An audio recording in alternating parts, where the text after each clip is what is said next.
Այսօր Հայաստանը չի արտադրում մի բան, որը Հայաստանը դարձնում է կամ անփոխարինելի մեծ տերությունների համար, կամ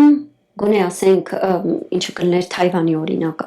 կամ այնքան կարևոր միջին սպառողի համար, ինչպես նաև մեծ արտադրողների համար, որ մեծ գլխացավանք կլիներ կամ առնվազն շատ հսկայածավալ ներդրումներ կպահանջվեր այլընտրանք ստեղծելու համար, ինչպես կլինի դա Իսրայելի դեպքում։ Օրինակ, երբ Իսրայելի անվտանգությունը լուրջ վտանգվում է եւ ասենք Թևան, որը իսրայելական մեծ գեներիկ դեղեր արտադրող կազմակերպություն է, եւ Միացյալ Նահանգների շուկայում ամենամեծ խաղացողներից մեկն է,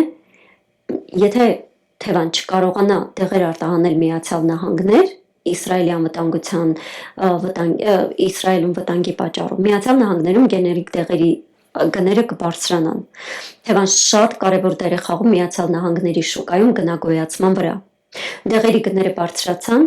ապահովագրական ընկերությունները միանգամից կսկսեն իրենց լոբիստական խմբերի միջոցով ճնշումներ գործադրել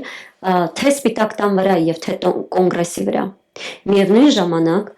միջին սպառողը իր գրպանի վրա կզգա այդ փոփոխությունը, ծախսերը կտրուկ կբարձրանան եւ կառավարությունից դժգոհություններն էլ կմեծանան։ Ուզի թե չուզի Սպիտակ տունը այդ դեպքում կգործի։ Միացյալ Նահանգներ Իսրայել հարաբերությունների կարևոր բաղադրիչներից մեկն այն է, որ Իսրայելի անվտանգությունը ոչ միայն բարոյական կամ աշխարհքաղաքական հարց է, այն ունի շատ կոնկրետ տնտեսական հետևանքներ Միացյալ Նահանգներում։ Իսկ հիմա նշեք կետ մեկ հայկական արտադրություն, որը եթե դադարի կամ եթե Հայաստանից չարտահանվի, որևէ մեծ երկրի շուկայում լուրջ փոփոխություն կլինի։